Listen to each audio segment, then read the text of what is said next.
Amém? Estou feliz nessa noite por mais uma oportunidade qual o Senhor tem nos concedido de estarmos aqui para adorar o nome do Senhor. Eu gostaria que você abrisse a sua Bíblia no Evangelho de João, capítulo de número 3, e no verso de número 3, eu vou estar lendo com vocês apenas o verso de número 3, o 6, 7 e 8. Evangelho de João, capítulo de número 3 e verso de número 3. Amém? E respondeu Jesus: em verdade te digo, se alguém não nascer de novo, não pode entrar no reino de Deus. Capítulo de número 6, versículo de número 6. O que é nascido da carne é carne, e o que é nascido do Espírito é Espírito. Não te admireis de eu te dizer, importa-vos é nascer de novo. O vento sopra onde quer, ouve-se a sua voz, mas não sabes de onde vem, nem para onde vai. Assim é todo aquele que é nascido do Espírito. Podei-vos assentar.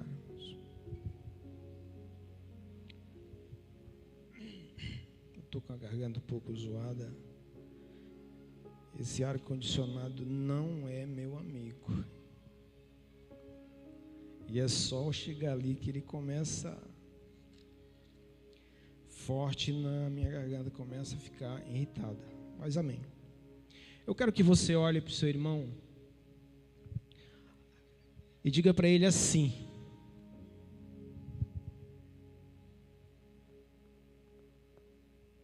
não dê descanso à sua alma, antes que você descubra que você nasceu de novo. Aleluias. Amados irmãos, eu venho trazer esse texto aqui nesta noite, qual o Senhor colocou no meu coração, e eu pedindo confirmação ao Senhor, e foi simplesmente, justamente, o que o pastor relatou na palavra. Tem tudo a ver. Então, com certeza, Deus está nesse negócio. A história nos narra a respeito o encontro sobre dois grandes mestres das Escrituras Sagradas.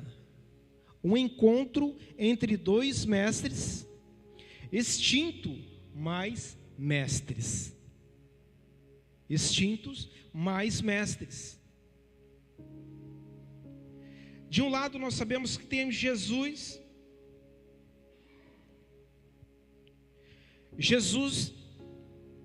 e Nicodemos. Nós falamos primeiro de Jesus, um rabino sem sinagoga. Jesus vindo de Nazaré é um rabino sem sinagoga, mas ele trazia consigo o conhecimento dos céus. Um rabino sem sinagoga, mas ele trazia a essência do céu, ele trazia o conhecimento do céu, porque ele era a palavra, ele é a palavra vida eterna. É isso que eu aprendo nesse encontro entre dois grandes mestres. E do outro lado, nós temos Nicodemos. Nicodemos, que nós sabemos que é mestre também nas leis. Nicodemos era um grande mestre também nas leis, com um conhecimento profundo. nas leis. As leis eram 63 mandamentos. Nicodemos conhecia tudo de leis. As leis mosaicas na época, né? O mestre nas leis. Nicodemos fazia parte de um grupo, esse homem que o qual desejou a ter um encontro com Jesus.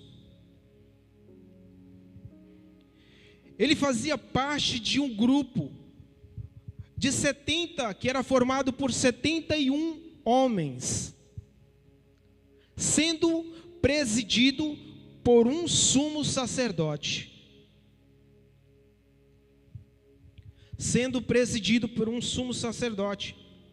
Nicodemos fazia parte desta corte. O Sinédrio era uma suprema corte de Jerusalém.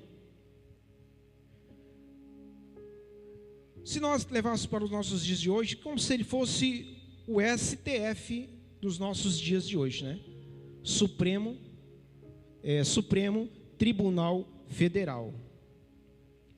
Então, onde era gerado todas as leis. Então, Nicodemos, ele era um estudante das leis, conhecia de tudo, de todas as leis. Mas o interessante, eu fico me perguntando o que um homem, com todo esse conhecimento, com toda essa sua envergadura, quis ao se encontrar com Jesus. Mas o versículo de número 1 fala que ele era líder, era príncipe dos judeus. Esse quesito de ser príncipe não dá o direito a Nicodemos ser de uma linhagem de príncipe, não. Ele era um estudante profissional nas leis. No verso de número 2, apresenta Nicodemos. Ele vem se apresentando no verso 2. Ele vem fazendo um elogio a Jesus. Nicodemos, ele se apresenta fazendo uma pergunta, duas perguntas e um elogio. Verso de número 1. Verso de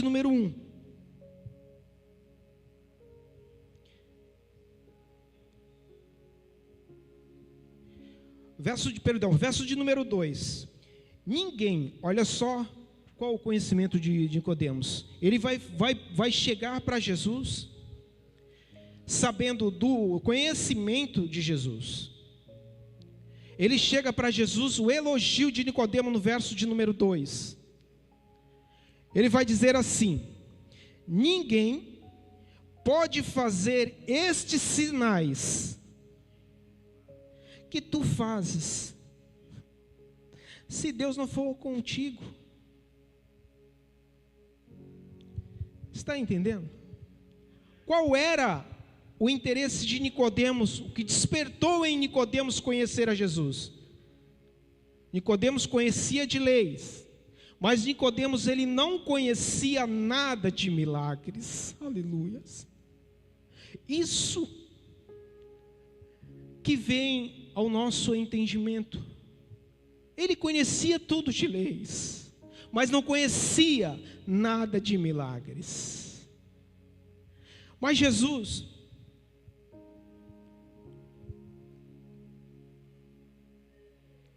conhecendo a necessidade de Nicodemos, a real necessidade de Nicodemos, Jesus, eu creio que Jesus olha para Nicodemos, depois desse elogio, Jesus quieto estava, ficou ali, mas teve uma palavra-chave, que foi direto à necessidade de Nicodemos.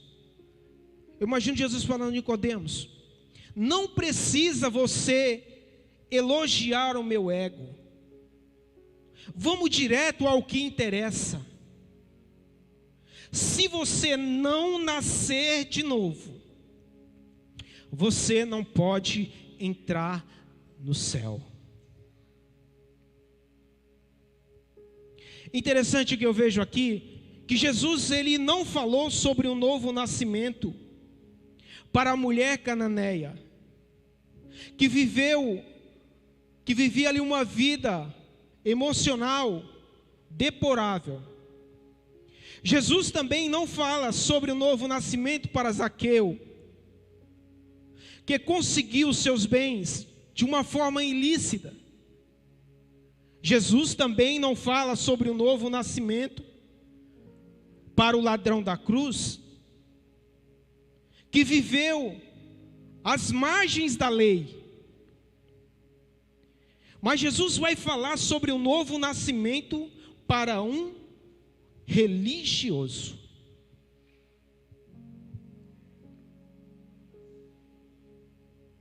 Jesus vai falar do novo nascimento para um religioso.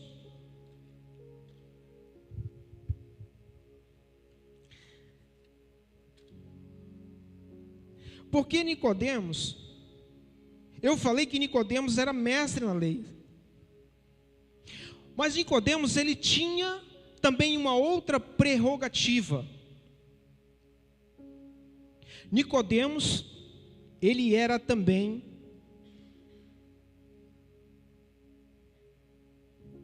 fariseu.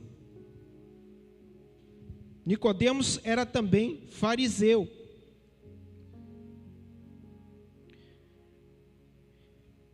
Mas por que Jesus vai falar sobre o novo nascimento para um religioso?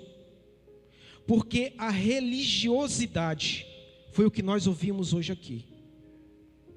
A religiosidade, escute isso, a religiosidade ele é um câncer. A religiosidade ele é um mal muito difícil de ser combatido. Mas interessante que Jesus combateu os religiosos daquela época. Jesus bateu de frente com eles.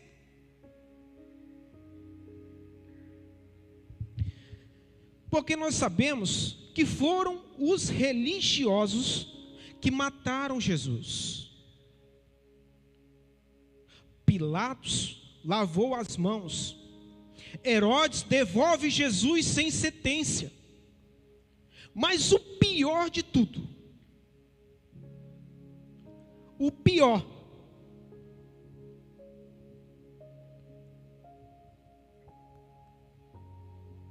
foram os sacerdotes, que eles gritaram: queremos a crucificação. Vocês entenderam o perigo da religiosidade? O perigo da religiosidade. Queremos a crucificação. Eles gritaram. É interessante que eu entendo, pastor, que olha só o que acontece. O que aconteceu? Caim, ele foi o primeiro religioso da Bíblia, da terra. Caim, ele foi o primeiro religioso da terra. Por que Caim foi o primeiro religioso da terra? Caim, ele adorou a Deus de manhã e matou o seu irmão à noite, em um ambiente de adoração.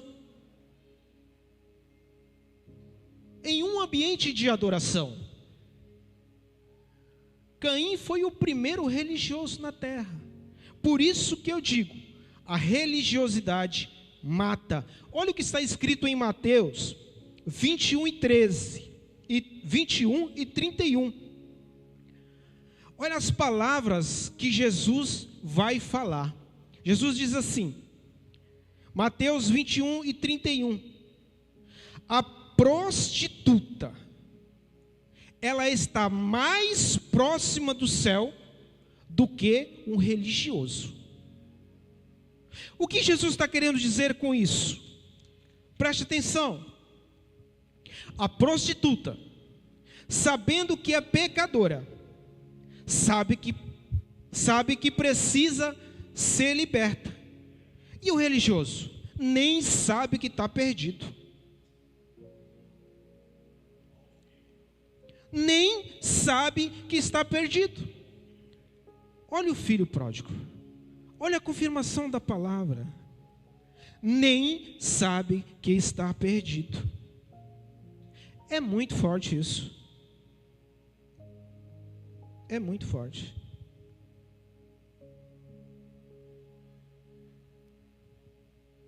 É interessante que Jesus, com toda a sua graça, Ele estava abrindo os olhos deles. Jesus abria os olhos daquele povo, daqueles religiosos. Jesus abria os olhos dele.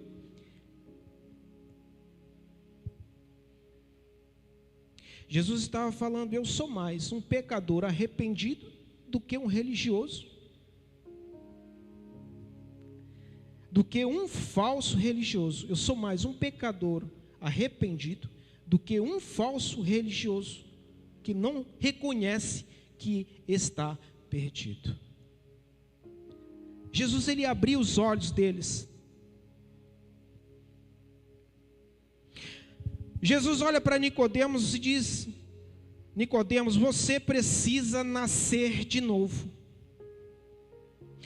O interessante que eu aprendo com esta palavra, e é muito tremendo, é que nascer de novo, a palavra nascer,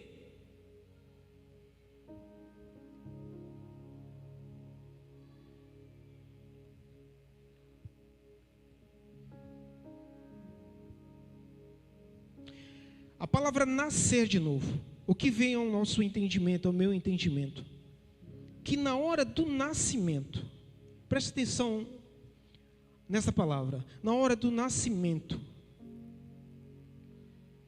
nascer de novo, a mãe que gera, a mãe que sente as dores, é a mãe que sofre. Quem deveria ter um prêmio aqui neste ato seria a mãe. Mas interessante, quando eu vejo aqui sobre esse novo nascimento, aí eu vejo Jesus olhando para Nicodemos, dizendo: Nicodemos, para você nascer de novo, sou eu que vou sangrar, sou eu que vou sofrer, sou eu que vou sentir as dores, e você só vai receber o presente que a graça te dá. Por isso que eu quero dizer para você nessa noite, vou correndo nesse tempo, que salvação é graça. A salvação é graça.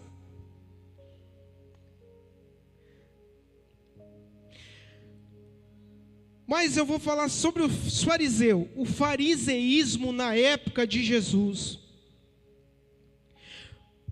No começo,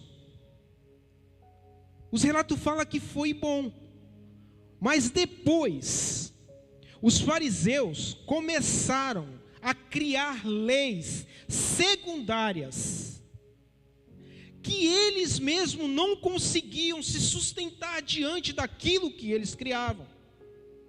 Eles queriam se diferenciar dos demais. Os fariseus queriam se diferenciar demais dos judeus. Queriam ser mais santos. Queriam estar mais próximo de Deus. E Jesus olhava para eles e dizia assim: ei, vocês precisam aprender de mim. Aprendam de mim, que sou manso. O meu fardo não é pesado. Aprendam de mim.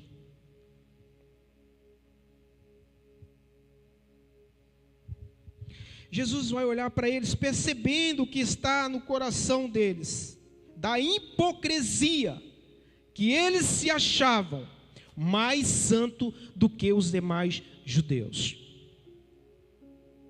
Vocês lembram da parábola, da oração da parábola do publicano e o fariseu? Lucas 18:11. Lucas 18:11.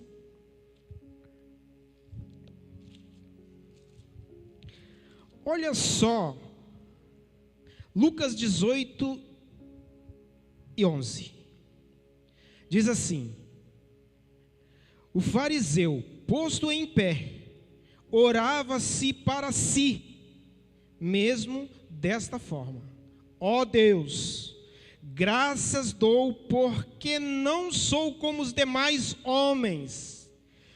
Presta atenção: roubadores, injustos, adúlteros, nem ainda como este publicano. É uma oração. Eles oravam a Deus dessa forma. Os fariseus, eles oravam porque se achavam melhores do que os demais.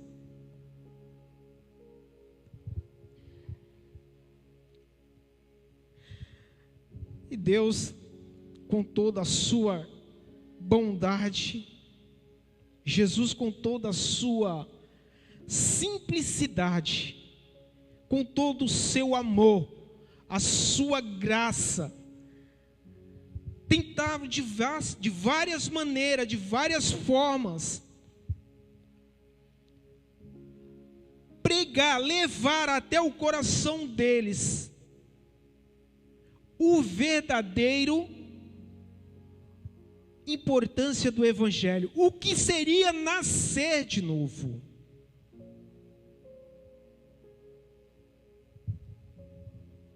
O que significava nascer de novo?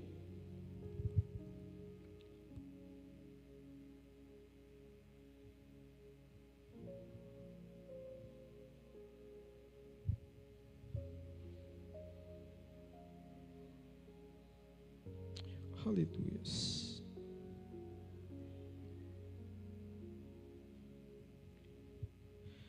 Jesus olha para Nicodemos e diz: é necessário você nascer de novo. É necessário nascer de novo.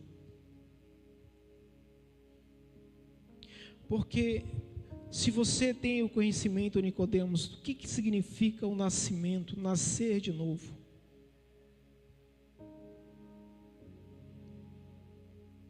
Aleluia. Jesus estava dando a importância do que Nicodemos precisava. Abandonar as práticas. Porque eles tinham as suas práticas. Eles criavam as suas leis, mas eles não conseguiam nem se sustentar diante daquilo que eles falavam, porque falavam uma coisa e não fazia. Era tipo: faça o que eu falo, mas não faz o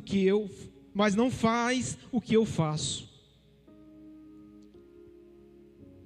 Aleluia.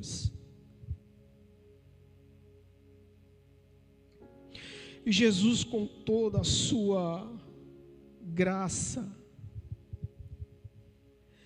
e misericórdia, chega para Nicodemos. Nicodemos, é necessário você nascer de novo. Importa é você nascer de novo.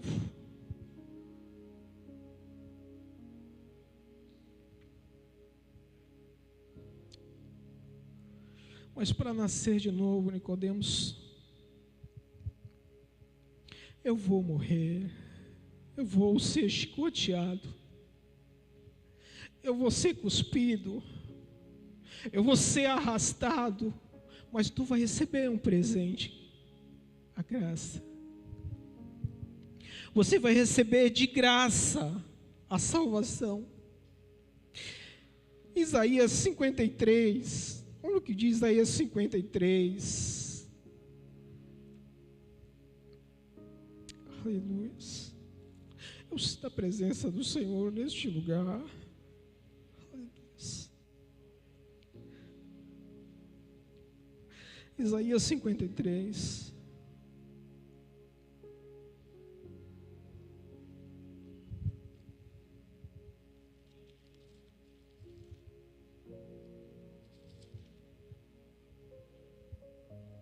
Isaías 53, 5. Diz assim: mas ele foi transpassado por nossas transgressões e moído pelos nossos pecados. E o castigo que nos traz a paz estava sobre ele. E pelas suas pisaduras nós somos sarados. Aleluias. Aleluias. Por isso que eu falo para você que salvação é graça. Isso me traz lembrar da mulher que Jesus, ele estava no culto, numa manhã, no culto. Olha o que os fariseus, os religiosos fizeram. Eles pegaram uma mulher no ato de adultério. A mulher foi pega no ato do adultério.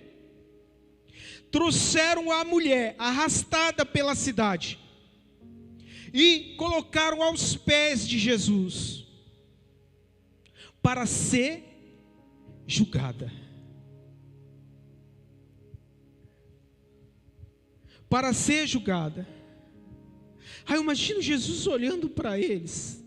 Eles falam: trouxemos essa mulher que foi pega no ato de adultério. A lei de Moisés manda que ela seja morta, apedrejada. E tu o que dizes?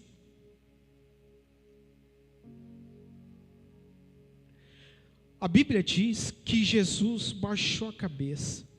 Jesus olha para aquela mulher, para eles, que estavam ali com as pedras na mão, para julgar aquela mulher. E Jesus vai falar o seguinte: aqui no meu tribunal, quem vai ser julgado vai ser vocês. Aqui no meu tribunal, quem vai ser julgado são vocês, vai ser vocês. Porque ninguém consegue se livrar da consciência.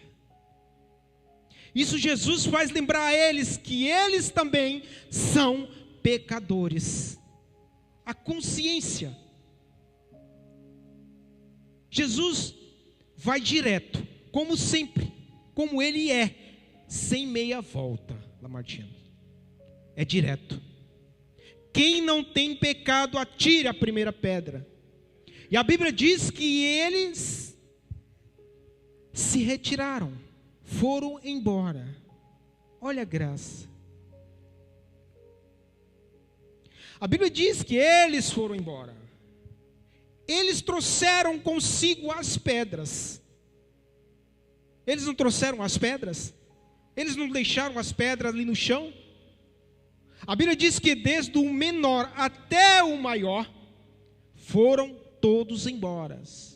Foram todos embora. E Jesus levanta a cabeça e pergunta para a mulher: mulher, cadê os teus acusadores? Nenhum te condenou? E ela diz: nenhum, Senhor. Olha o que é a graça. A graça que perdoa. A graça, ela transforma. Olha a graça que perdoa. Vai, eu também não te condeno. A graça que perdoa. Agora a graça transforma também. Vai e não peques mais. Olha a graça transformando a vida da mulher. A graça transforma a minha vida. Então não penso eu.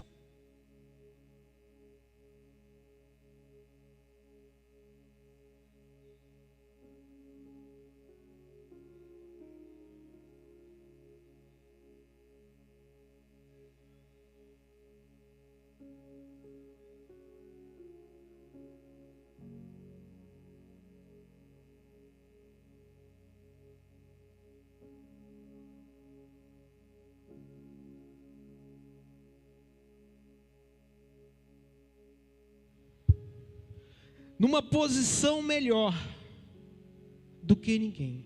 Não. Porque para Deus, Ele olha e vê cada um de nós do mesmo tamanho. Do mesmo tamanho. Então você tem que se igualar ao teu irmão. Se igualar. O menor que você se acha. Eu me sinto o menor aqui. Me sinto o menor. Quando o pastor faz a escala ali, eu já falo: Jesus, eu sou o menor da casa.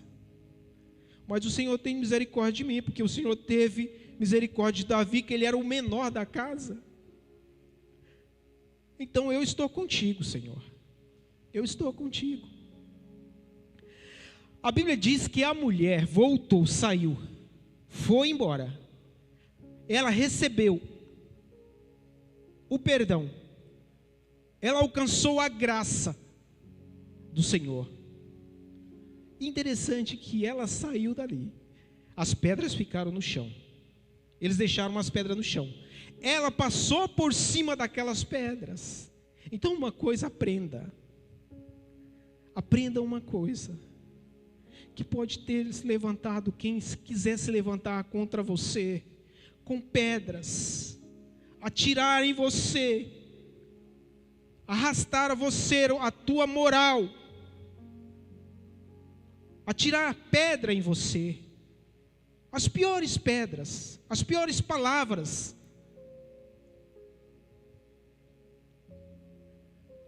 Mas uma coisa você tenha certeza: o Deus que fez com que aquela mulher, ela veio, eles largaram as pedras ali, e ela passou por cima daquelas pedras. As pedras ficaram.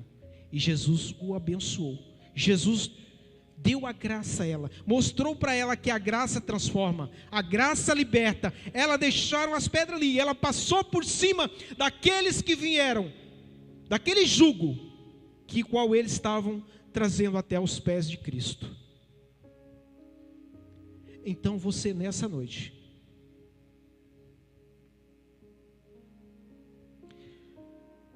você precisa entender uma coisa: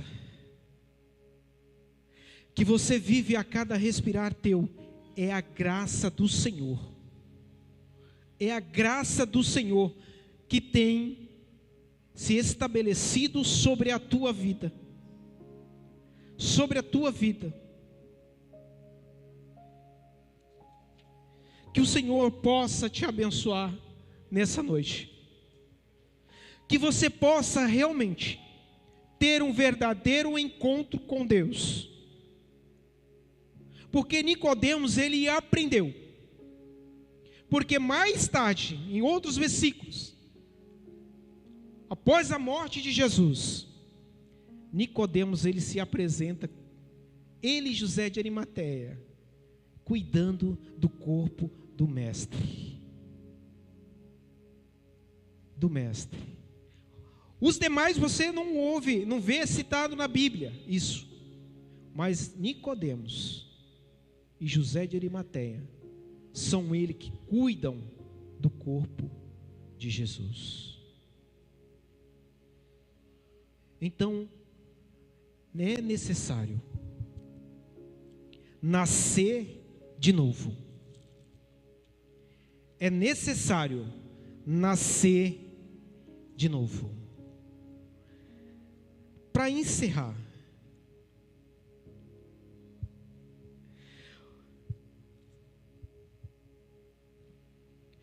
O vento, versículo de número 8. O vento sopra para onde quer, ouve-se a sua voz, e não sabe de onde vem, nem para onde vai. Assim é todo aquele que é nascido do Espírito. Que você nessa noite venha ter sido nascido do Espírito. Tenha esta certeza que você nasceu do Espírito. Que você nasceu do Espírito. Que você é templo do Espírito Santo do Senhor. É por isso que eu gosto quando eu falo que o Espírito Santo, quando nós cantamos assim, vem visitar, eu falo, sempre bato nessa tecla, que o visitante, ele vai na sua casa, ele não pode mudar nada, ele não tem uma opinião, pode até dar uma opinião, mas quem prevalece é a sua. Quem muda as coisas do lugar é o dono da casa, é o dono da casa. Então, se você é morada do templo do Senhor, peça que o Espírito Santo more no teu coração, na tua vida. More na tua vida. Que Ele venha ter um domínio da tua vida. Que esse vento do Espírito Santo, ele possa soprar na tua vida, te dando direção, te dando nova vida. Porque Jesus, Ele não só transformou a vida daquela mulher, como Ele deu uma nova vida para aquela mulher. Talvez estavam ali, julgando para que a história dela acabasse ali. Só que Jesus estava escrevendo enquanto eles estavam ali para acusá-lo. Jesus estava escrevendo uma nova história para ela. Jesus nessa noite quer escrever uma nova história para você que acha que já está perdido. Que você acha que já está enquadrado nessa situação, que a tua solução, que o teu problema não tem solução. Quem sabe você está nos assistindo aí do outro lado e acha que a tua vida já não tem mais jeito. Eu quero te dizer, Jesus Cristo, Ele é a tua solução. Ele é a solução para o teu problema. Se coloque de pé, irmãos, em nome de Jesus. Aleluia. Nós vamos orar. Eu quero que você, nessa noite, se foi tocado pelo Espírito, não precisa vir aqui à frente não, aí mesmo no seu lugar. Curve a sua cabeça e fale com o Senhor nessa noite. Apresente-se diante do Mestre. Apresente.